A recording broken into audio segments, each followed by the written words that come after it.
आइए सुनते हैं श्री मायामृग जी की रचना एक चुप्पे शख्स की डायरी के अगले कुछ पन्ने। झुंड में चलती है बेचैनियाँ, अकेले में बेचैनी होती है शायद इसलिए। जेब में भरकर बादल हाथ नमी तलाशते हुए बेचैन ताकते हैं आसमां को। दो तारों के बीच जगमगाहट सही, खाली जगह भी तो है। रात की बेचैनी इस खालीपन की बेचैनी है।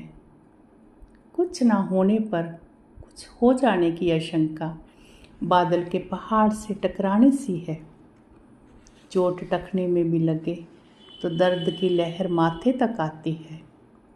दर्द बस एक अवसाद है, दूसरे दर्द को ढूंढता हुआ अकेला बेचैन।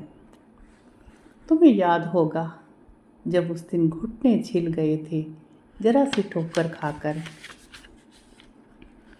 तुम्हें याद है कितनी नमी थी फूलों में, पत्तियों पर भी जमी रहती थी ओस हर सुबह। रात है ही क्या, इंतजार का काला समय। हर सुबह क्यारियों में गुड़ाई करते हुए बार बार छूकर देखी। रात भर भीगती रही सीली मिट्टी, बरसों हथेलियों में सहेज कर रखी ओस की वह बूंद जो तुमने उठाकर रख दी थी हाथ पर। उसी ओस पे भीगता रहा तुम्हारे नाम का पहला अक्षर जो तुमने लिख दिया था शाही वाली पेन से। और पता है, तब से कभी खोली नहीं हथेली किसी के सामने। हथेली पर रेखाएं बांधने की नहीं, खींचने की जरूरत थी। छू जाना छू भर लेना नहीं है, छुअन छू जाती है सब कुछ। वे दिन जो छूट गए कि जिन्हें भाग भाग कर छू ना सके, एक छुअन भर से छुए जाते हैं कि जैसे विष अमृत के खेल में तुम मुस्कुरा देते हो अमृत कहकर। और इस तरह न जाने क्या क्या अमर हो गया जो कभी मरेगा नहीं। अब पलों के एहसास सदियों तक एहसानमंद रहेंगे। जाने इस खेल में विष किसके हिस्से आया, अमृत का इंतजार इतना लंबा क्यों है। तुम्हारे छू भर जाने से सब खेल बदल गया। इस ख्याल में विष भी है, अमृत भी। हाँ, ये खेल नहीं है, जानता हूँ बस। हथेलियाँ नम ना होती तो समंदर यकीन कैसे दिलाता कि कोई लहर थी। सांस अधूरी थी, नाम पूरा टुकड़ों टुकड़ों में आया जुबान तक। कांपते हुए होठों से जाने कितने ही टुकड़े बिखरे फर्श पर, जिन पर चिपका रह गया सांस का कोई कतरा या जुबान की नमी। अधूरे एहसासों का भी पूरा नाम होता है तुम्हारी पुकारने से जाना। अपने ही चेहरे पर थिरकता पाया अपना नाम की, जैसे पहली बार सुना। इस तरह अपने होने को कोई नाम मिला, तुम्हारे नाम से ही जानता रहा खुद को, नहीं जान पाया भले तुम्हारा नाम। कितने नाम दिए तुम्हें, और अपने नाम से परे किसी नाम में जी लेना दोबारा नहीं तुम्हें।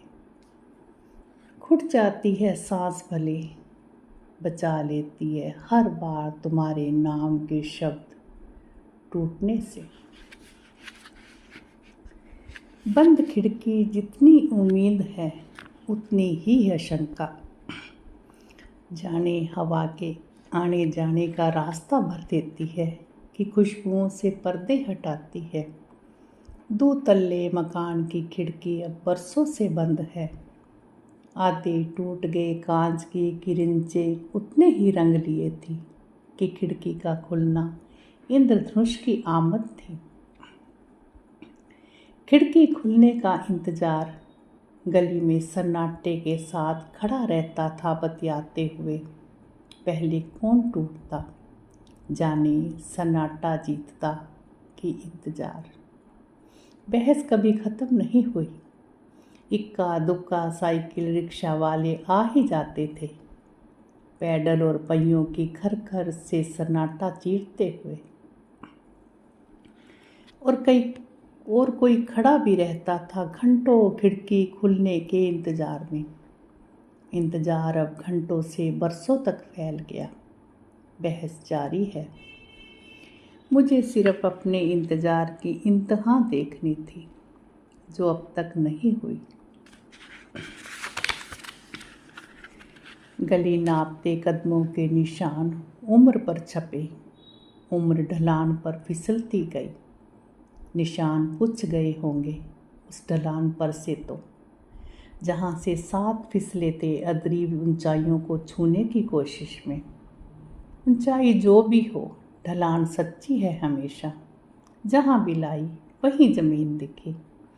बहस के ऊंचे स्वर जहाँ ख़त्म हुए, वहाँ तुम्हारा प्रेम किसी पदार्थ में गुम था। प्रेम के पदार्थ होते चले जाने का सफ़र अकेले ही तय करना होता है। ढलान पर रटपटते हुए जो थाम सकते थे, उसकी उम्र ही कितनी हो सकती है। एक अंतराल भर, एक इंतजार भर, या तो रपट जाना या थाम लिया जाना।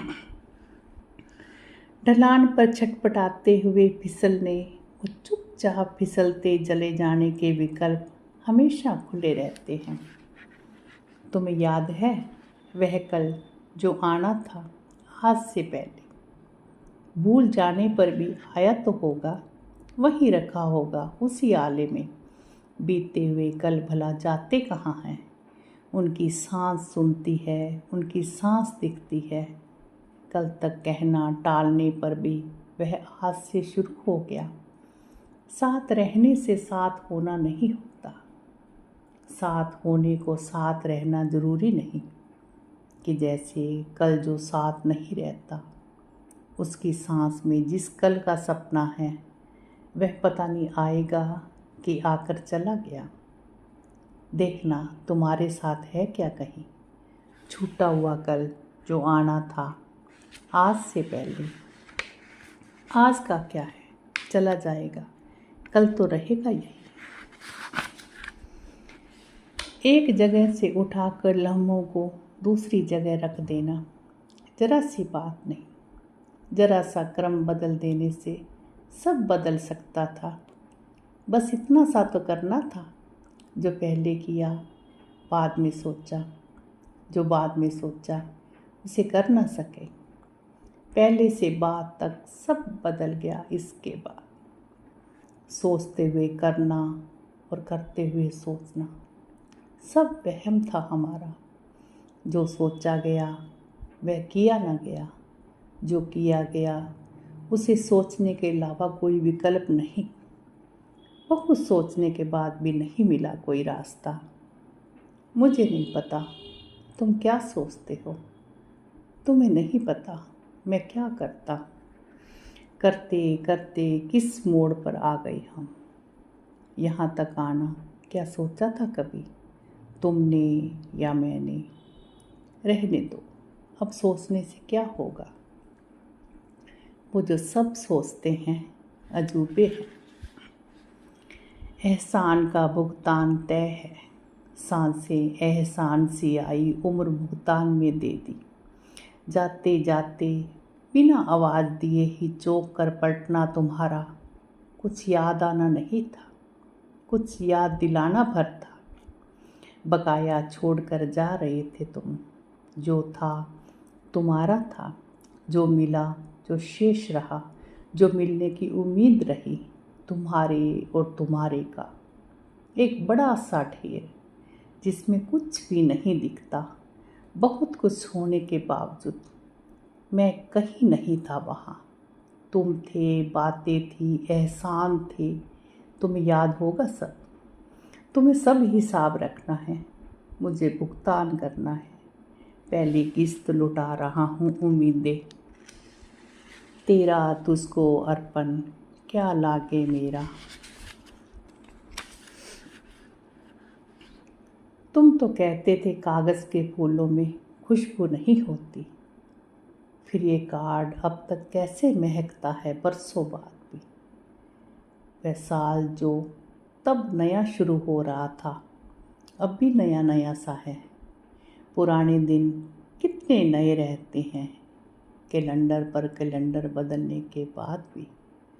तुम्हारे लिखे 2.5-3 शब्दों की शाही अब भी गीली क्यों है? हाँ, धुंधवा गई है मेरी नज़र कुछ, या तस्वीर नम हो गई कि साफ नहीं दिखती अब भी उस लिफाफे पर डाक खाने की मोहर में तारीख नहीं बदली। अब भी खत पर वही पता है ज़िंदगी का, जहाँ अब कोई नहीं रहता। बरसों से डाक खाने आता हूँ रोज़ पूछने, जिस खत में तुम्हारा आना लिखा था वह गया कहाँ।